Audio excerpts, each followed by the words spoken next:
Hello mga kol, welcome sa ating YouTube channel Surplus TV. Sa bago lang sa ating channel, huwag niyo kalimutan i-like, share, and subscribe. Then click na rin yung ating notification bell para lang updated sa ating mga susunod na video uploads kagaya nito. Ngayon mga kol, pakita natin yung ating Suzuki Every Wagon Sporty Edition all-wheel drive T6 engine, 660cc, 63 horsepower, 4-speed automatic transmission. So check natin, tapusin natin yung video para malaman natin kung magkano ang presyo sa ganitong setup. So ayan, ito yung unit natin, two-tone po, black yung roof at saka yellow yung body natin. Dito meron tayong Every Wagon na emblem mga kol. Ayan, so sporty grills. Ito yung sporty na first edition. Ayan, so hindi pa 3 layer yung ating headlight. Ayan, meron tayong fog lamp, meron tayong steel bumper.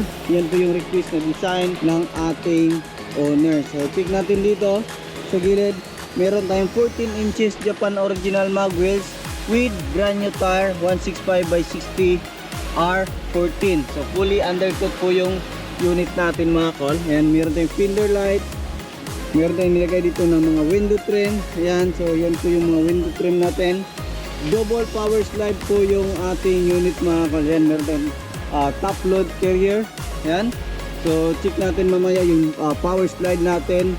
Naka LED po yung ating tail light. Ito yung LED na tail light. So sa mga race concept or sa mga uso-uso sa Japan yung mga gamit sa mga pang car show, yan po yung tail light nila mga kol. Ayan, spoiler Japan original, third light. Ayan, wiper Suzuki emblem, Every Wagon emblem. So meron tayong chrome dito, basta mga sporty edition merong chrome dyan. Meron tayong reverse camera. Ayan, ito yung sa dashcam, ito yung sa ating stereo mga kol. Ayan, so kita natin meron din tayong step board dyan. Ayan, so check natin dito sa likuran. Dito sa likuran natin mga kol, meron tayong third seat. At same time pwede natin gawin storage box left and right po yan. So brand new yung matting natin dito, bago yung ceiling natin, VIP concept. Yan po yung request ng ating owner. Ayan, then dito rin mga kol is captain seat, meron tayong cup holder, headrest. Yan, so dito brand new yung matting natin. Ito is plastic na po yan, lahat ng Every Wagon plastic na po yan dyan. Then dito meron tayong jack, tie range at saka yung riser natin. Ayan, nandyan po yan. Then dito meron tayong extra fan. Yan po yung request ng ating owner na meron siyang extra fan dyan. Auto fold yung ating mirror. Ayan, yan yung kagandahan. So pwede natin yan i-adjust, lagay natin sa left kung saan natin komportable. Ayan, taas then baba. So yan po yung ano natin, side mirror. So dito yung power window natin, functional lahat. Ayan, so akyat, so functional lahat po yung power window natin mga kol. So dito rin auto fold.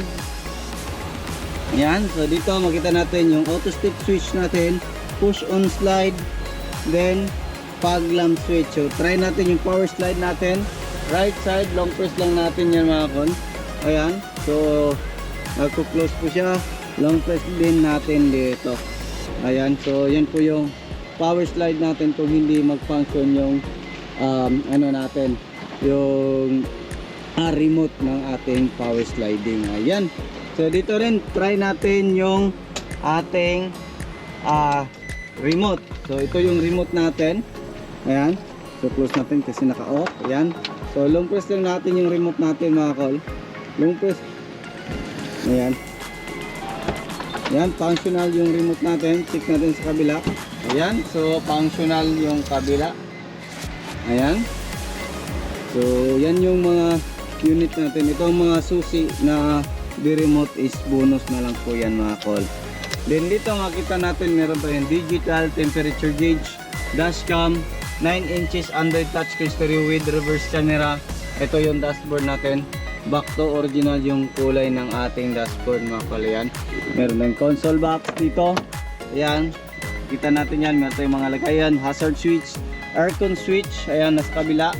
Then dito meron tayong headrest, neck pillow, armrest, then yung cup holder natin dito.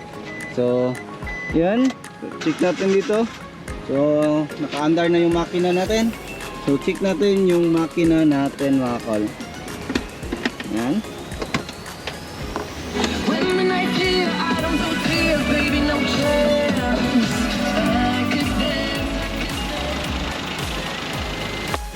So ito yung makina natin sa ating unit. Yung makina natin mga kol is K6A engine, 660cc, 63 horsepower, 4-speed automatic transmission. So makita natin yan, turbo po ito mga kol.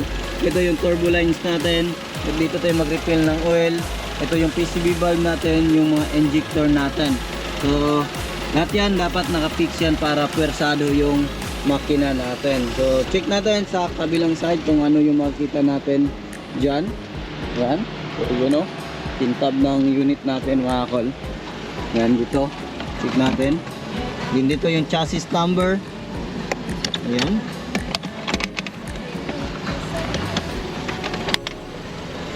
Yan, ito yung makina natin, intake manifold, alternator, aircon compressor. Ayan, so yung throttle body natin, dito tayo mag-refill ng ATF or automatic transmission fluid.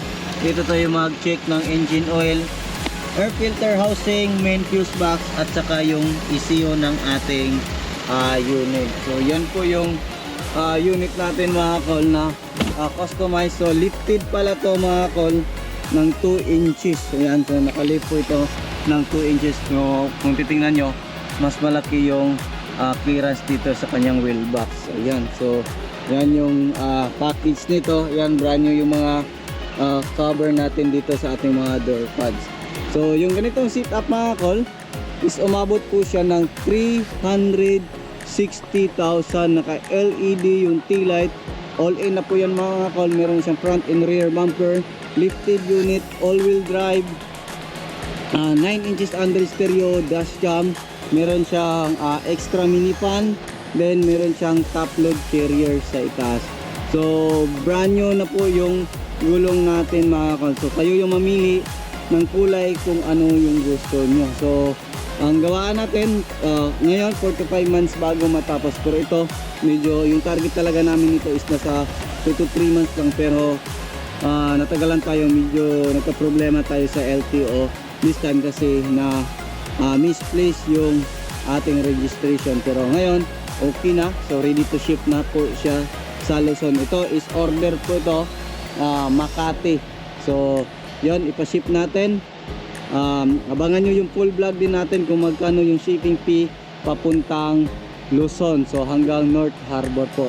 So ulitin ko po, yung ganitong setup all in po is tag 360,000 all in na po yan mga kol. All wheel drive or 4WD, all power, double power slide, aircon, power steering na po yan mga kol. So yan lang muna yung ating vlog for today mga kol. Maraming salamat po sa inyong panonood. Sa bago lang sa ating channel, don't forget to like, share, and subscribe. Then click na rin yung ating notification bell para updated kayo sa ating mga next video uploads kagaya. Ingat po mga kol, and bye bye. God bless po sa ating lahat.